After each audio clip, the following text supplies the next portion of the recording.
Chapter 207. The entire arena remained frozen after the magistrate intervened. Thousands of spectators stood silently while staring at the center stage where Tony's flaming fist had stopped mere inches away from Peter Jaint's chest. The terrifying heat radiating from the fire dragon heart punch was enough to make nearby cultivators sweat. Even after the technique had been forcibly interrupted, the lingering pressure remained in the air. Tony slowly lowered his fist. His eyes landed on the magistrate. The man stood like an iron mountain. The moment Tony felt that overwhelming aura, he immediately reached a conclusion. Strong. Ridiculously strong. If this fellow existed in the modern world, he would definitely be considered a supreme rank cultivator. The difference between them wasn't merely cultivation. It was the difference between a stream and an ocean. Yet before Tony could speak, another figure stepped forward. Boom. The Clark family patriarch slammed his cane against the arena floor. His furious voice instantly echoed throughout the combat hall. How shameful. The old man's eyes burned with anger as he glared directly at the magistrate. A dignified magistrate personally interfering in the affairs of the younger generation. I have truly broadened my horizons today. The crowd immediately became excited. The duel wasn't over. The real show had just begun. The magistrate's expression darkened.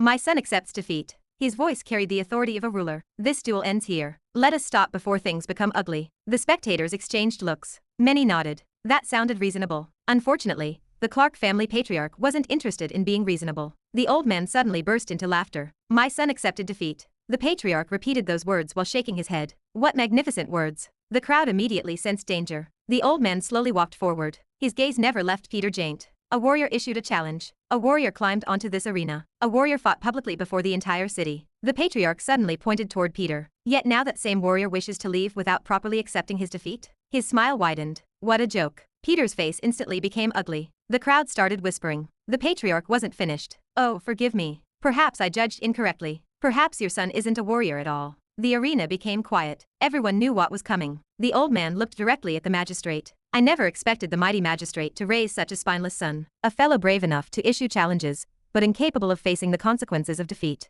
The words struck like arrows. Several spectators nearly laughed out loud. Tony stared in silence. Wah. This old man is definitely more evil than me. The magistrate's eyes became increasingly dangerous. Yet the Clark family patriarch remained completely fearless. If I had such a son, I would personally beat him to death before allowing him to embarrass the family. The spectators exploded. The drama was far more entertaining than the duel itself. The magistrate clenched his fists. My son already accepted defeat. What more do you want? The Clark patriarch smiled. Simple. The loser must lose something. Your son lost. My grandson spared his life. Therefore, leave behind something equal to the value of that life. The magistrate's face immediately darkened. A treasure equal to the value of his son's life couldn't be some cheap compensation. The entire city was watching. Every major family was watching. If he offered something insignificant, the story would spread throughout the kingdom. After several moments of silence, the magistrate finally spoke. The Eastern Spirit Stone Mine. The spectators gasped. Several family heads stood immediately. Even the Clark family elders looked surprised. The magistrate continued. I grant your family 100 miles from the outer region to the core area. The crowd erupted. That was no small gift.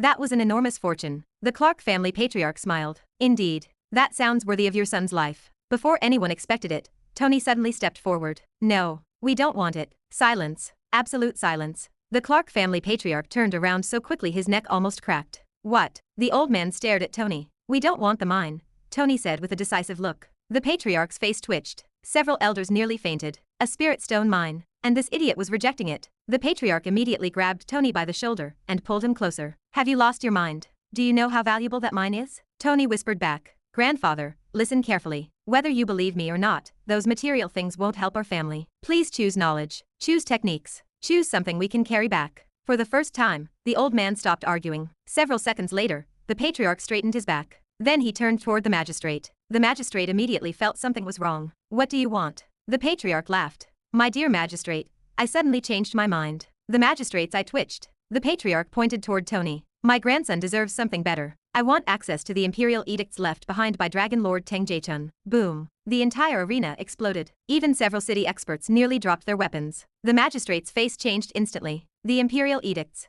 Those weren't ordinary cultivation manuals. They were national treasures. Historical inheritances. The foundation of countless martial paths. Even obtaining temporary access required enormous merit. The magistrate had spent years preserving his right to use them. For Peter. For his son who will carry his legacy. And now this old fox wanted them. The magistrate's aura surged. Don't go too far. The Clark patriarch laughed. Too far? Did my grandson issue the challenge? No. Did my grandson lose? No. Did my grandson need saving? No. The crowd laughed. Peter almost vomited blood. The patriarch continued mercilessly. Your son challenged him. Your son lost. So naturally, your son must pay. The entire city watched. No one interfered. Because everyone knew the old man was right. Peter suddenly stepped forward. "Father, please don't agree." The magistrate remained silent. Peter's face became desperate. "Give them money. Give them mines. Give them treasures. Anything. Just don't give them the Imperial Edicts." The spectators immediately became suspicious. Why was Peter so desperate? Only Tony understood. Mark Smith wasn't afraid of losing resources. He was afraid of Tony becoming stronger. The magistrate closed his eyes, then sighed.